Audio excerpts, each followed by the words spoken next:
Muito bem, então vamos ao estudo dessa noite. Vamos abrir nossas Bíblias, Apocalipse capítulo 11, e falaremos sobre as duas testemunhas mártires. Uma mensagem muito importante que está bem no centro do livro do Apocalipse. Por favor, aqueles que estiverem com sua Bíblia, Apocalipse capítulo 11, nós vamos ler do versículo 3 até o versículo 12. Verso 3: darei as minhas duas testemunhas que profetizem por 1260 dias, vestidas de pano de saco. São estas as duas oliveiras, os dois candeeiros que se acham em pé diante do Senhor da terra. Se alguém pretende causar-lhe dano, sai fogo da sua boca, devora os inimigos. Sim, se alguém pretender causar-lhe dano, certamente deve morrer. Elas têm autoridade para fechar o céu, para que não chova durante os dias em que profetizarem. Têm autoridade também sobre as águas, para convertê-las em sangue, bem como para ferir a terra com toda sorte de flagelos, tantas vezes quantas quiserem. Quando tiverem então concluído o testemunho que deve dar, a besta que surge do abismo pelejará contra elas, e as vencerá e matará. E o seu cadáver ficará estirado na praça da grande cidade, que espiritualmente se chama Sodoma e Egito, onde também o seu Senhor foi crucificado. Então muitos dentre os povos, tribos, línguas e nações contemplam os cadáveres das duas testemunhas por 3 dias e meio, e não permitem que esses cadáveres sejam sepultados. Os que habitam sobre a terra se alegram por causa deles, realizarão festas e enviarão presentes uns aos outros, porquanto esses dois profetas atormentaram os que moram sobre a terra. Mas depois de 3 dias e meio, um espírito de vida vindo da parte de Deus neles penetrou, e eles se ergueram sobre os pés, e aqueles os que viram, sobreveio um grande medo. E as duas testemunhas ouviram grande voz vinda do céu, dizendo-lhes: subi para aqui. E subiram ao céu, numa nuvem, e os seus inimigos as contemplaram. Deus nos deu a história como sendo um grande livro para compreendermos também a sua palavra. A história, ela nos ajuda a entender a revelação divina. Por isso é muito interessante, ao estudarmos a Bíblia, nós mantermos de alguma forma os nossos olhos até certo ponto no retrovisor da história. Quem não aprende com a história passada, corre o risco de cometer os mesmos erros no presente e no futuro. Quando não aprendemos com nossos erros que passamos ou com os erros dos outros, corremos o risco de repetir os mesmos erros. E a passagem de hoje fala de um dos momentos em que o inimigo ele fez todo o esforço possível para destruir a Bíblia Sagrada. A Bíblia certamente é o livro mais estudado, mas também é o mais odiado em todo o mundo e em toda a história. No estudo de hoje, nós vamos começar buscando identificar que período é esse em que essas duas testemunhas passam vestidas de pano de saco. O que isso representa? Profeticamente, quando você estuda a Bíblia, você sempre precisa comparar um texto com o outro.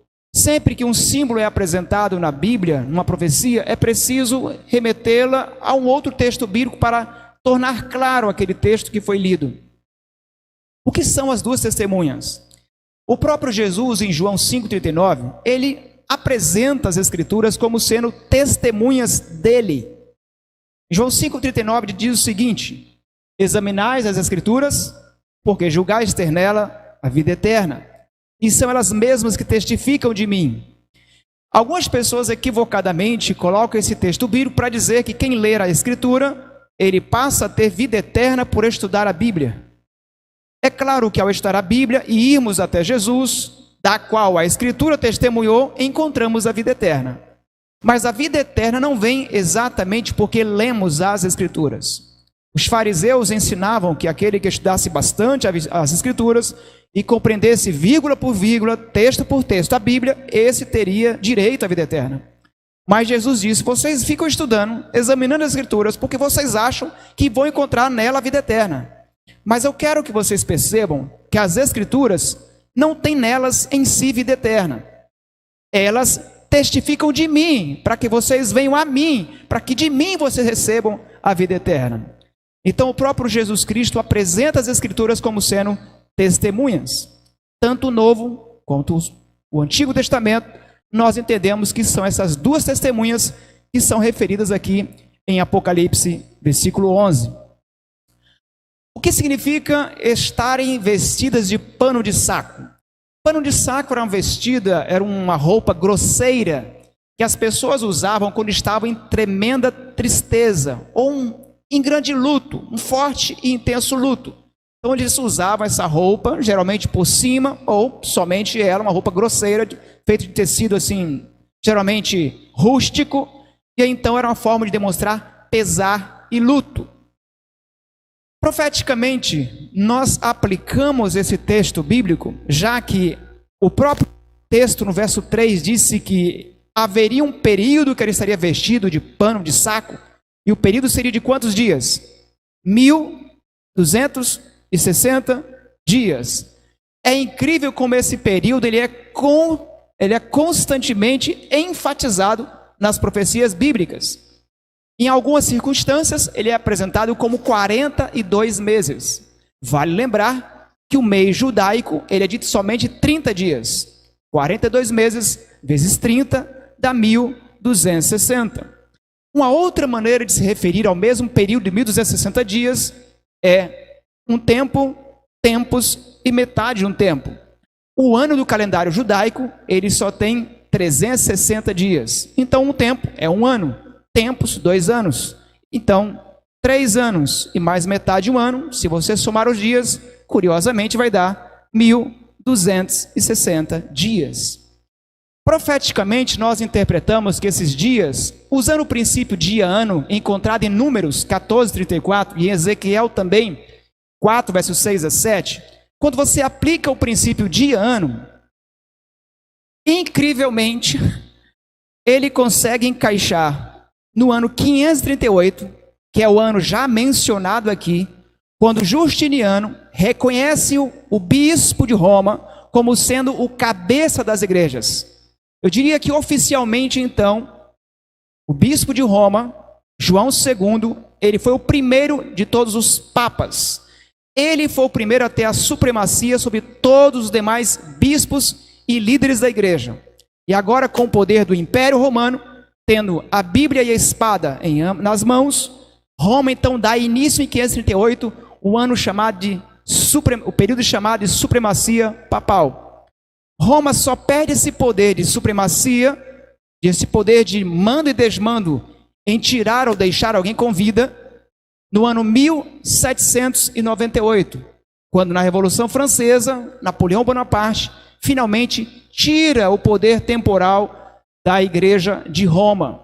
1260 anos em que a Bíblia foi tratada como uma inimiga.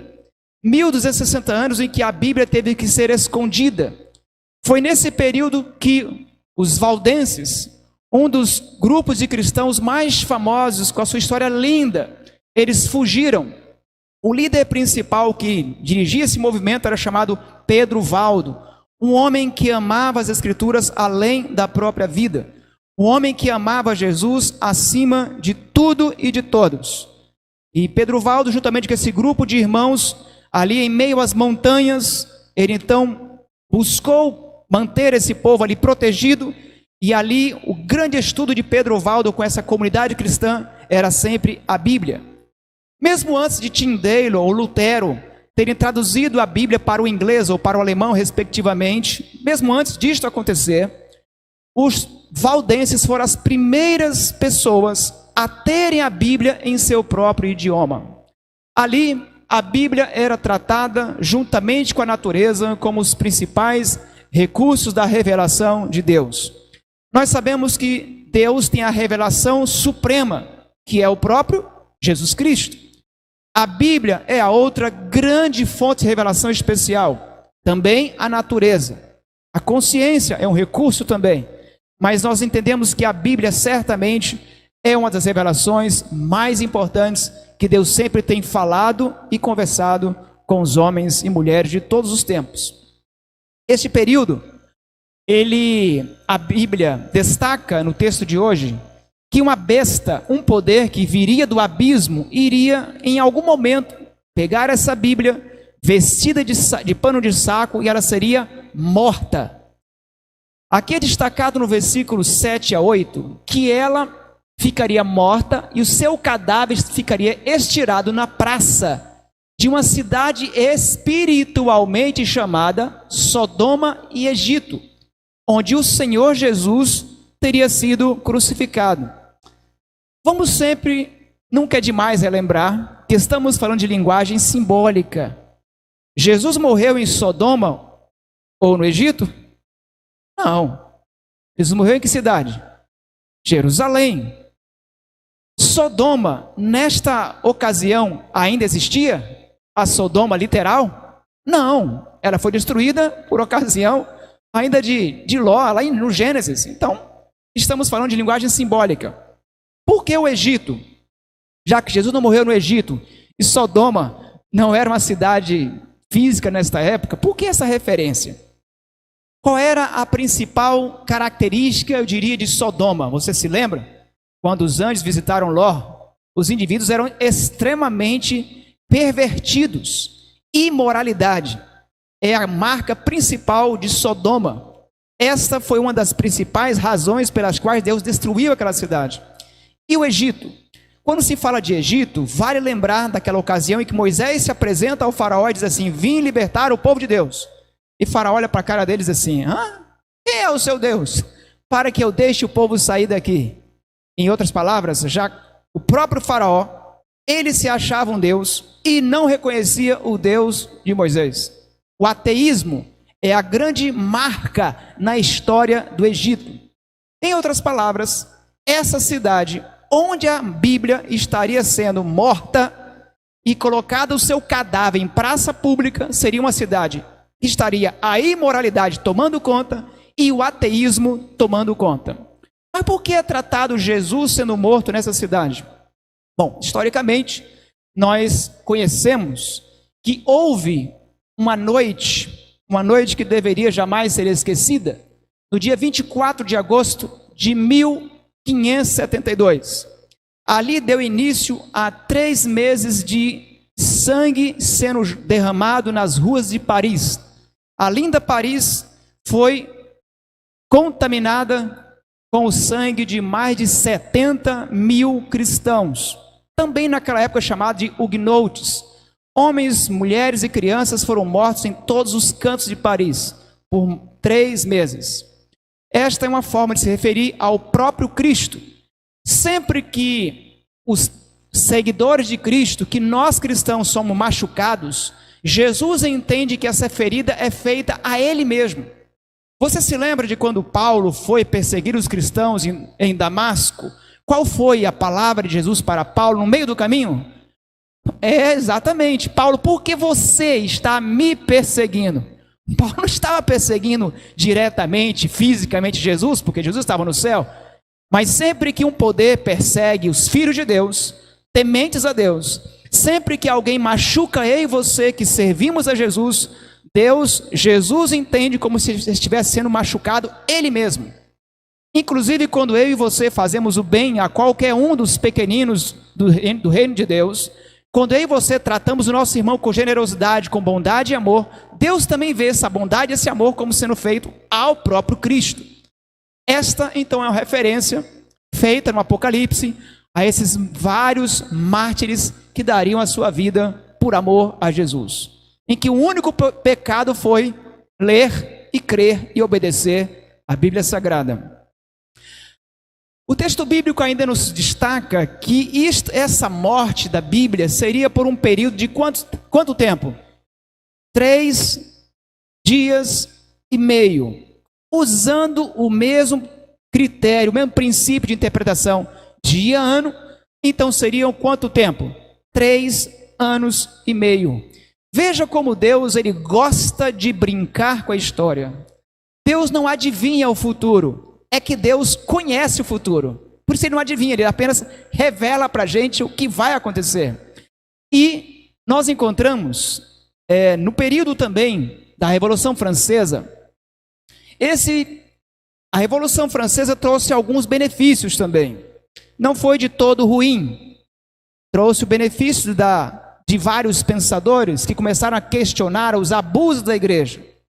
Trouxe o benefício também da valorização da boa ciência, mas juntamente com alguns benefícios trazidos pela Revolução Francesa, vieram muitas coisas ruins também. Uma delas foi meio que uma demonização da religião. Em virtude dos abusos da igreja de Roma, eles entenderam que deveriam jogar fora a banheira com o neném junto também. Já que a igreja de Roma era abusiva, começou-se a acreditar que o cristianismo era abusivo. Já que Roma usava a Bíblia para explorar, então a Bíblia é abusiva. E assim, então, várias coisas terríveis também vieram com a Revolução Francesa. Uma delas, um crescente movimento de ateísmo, imoralidade e ceticismo. Essas também foram consequências trazidas com a Revolução Francesa e o Iluminismo, que foi um movimento ideológico que mobilizou, que deu força à Revolução Francesa. O período que surge, em que a Bíblia eles tentaram destruí-la, foi nesse período aqui, Reinado do Terror. Começou dia 26 de novembro de 1793. A Assembleia Legislativa da França tomou um voto, fez um decreto para destruir a Bíblia e também dizendo que não havia Deus. Eles fizeram uma festa, celebrando que Deus estava morto e que a Bíblia deveria ser queimada e destruída. Esse período, ele acabou terminando no ano 1797. Veja como é interessante. Quando você pega novembro de 1793 para junho de 1797, dá exatamente 3 anos e meio. Por que eles desistiram? Eles desistiram porque Paris e outros países que começaram a pegar e seguir a tendência do ateísmo e da imoralidade, começou a ter muitos crimes. A imoralidade começou a controlar as cidades. Já que as pessoas não tinham um Deus para prestar contas, já que não existe juízo, cada um é seu próprio juiz. Cada um se tornou seu próprio juiz. A criminalidade começou a aumentar rapidamente. Neste período, vários absurdos foram adotados, 3 anos e meio. Olha quanta coisa aconteceu em Paris, especialmente nesse período. Na França, exemplares da Bíblia em todo o país foram queimados. A Bíblia foi chamada de livro morto nesse período, como já havia sido predito por João no Apocalipse. Também nesse período, as igrejas foram fechadas e foi proibido a adoração a Deus. Decidiram que a semana, ao invés de 7 dias, teria agora 10 dias. Mais uma tentativa de destruir o dia do sábado. O inimigo, ele sempre encontra uma forma de tentar destruir tudo de bom que Deus faz. Só que o problema é que as pessoas começaram a ter muitos acidentes de trabalho. Eles ignoraram ou não sabiam que o ser humano, os animais e as plantas são geneticamente programados para descansarem no sábado. O ritmo do nosso corpo, da nossa mente, dos animais e das plantas no sábado é modificado. Cientistas criacionistas reconhecem isso. Não demorou muito tempo e eles tiveram que admitir e devolver a semana para o ciclo semanal de 7 dias.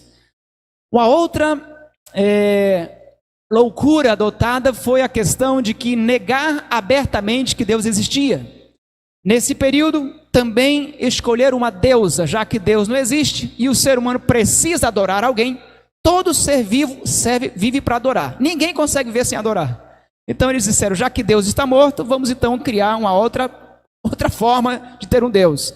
Então, ali na Catedral de Notre Dame, fizeram uma festa, trouxeram uma atriz famosa na época, e ela foi colocada como sendo a nova deusa da França. Também nesse período ficou proibido todo tipo de culto religioso. Mas o texto bíblico não para por aí. Diz que, no versículo 11, que depois desse período de 3 dias e meio, ou 3 anos e meio, elas se ergueriam sobre seus pés. A Bíblia voltaria a pregar, a falar. Curiosamente, mais ou menos 7 anos depois, veja que a decisão, o final do reino do terror na França foi em junho de 1797.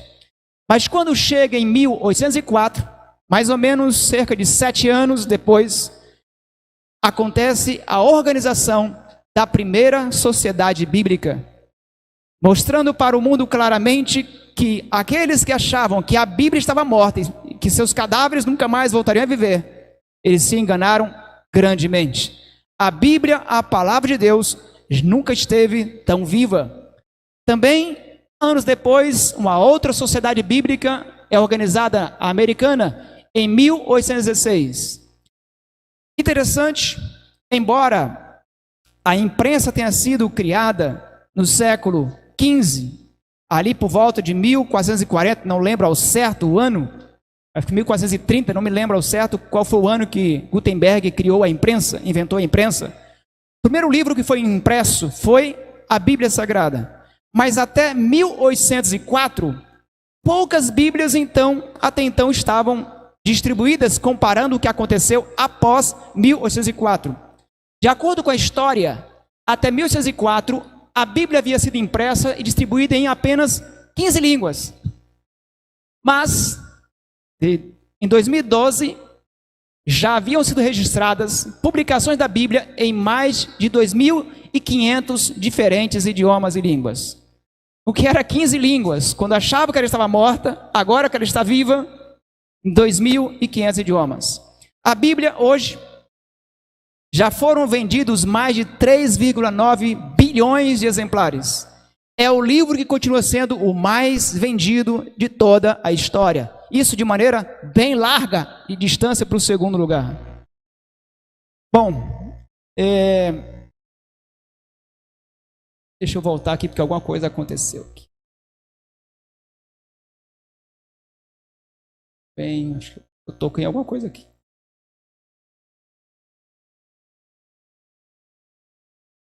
Pronto. Esse período da história da humanidade mostra que o diabo fez várias tentativas de destruir a palavra de Deus. Uma delas foi queimar a Bíblia. Outra foi fazer de tudo possível para que ela não fosse traduzida e fosse colocada na linguagem e na mão do povo. Só que o diabo, ele nunca vai parar de fazer as suas tentativas. O inimigo agora tem adotado uma outra tentativa. O inimigo talvez não vai tentar de novo tomar a Bíblia da mão do povo hoje. Porque a Bíblia hoje ela é facilmente acessada num celular, num computador.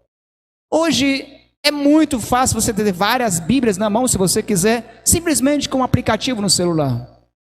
Só que o inimigo tem tido uma outra estratégia.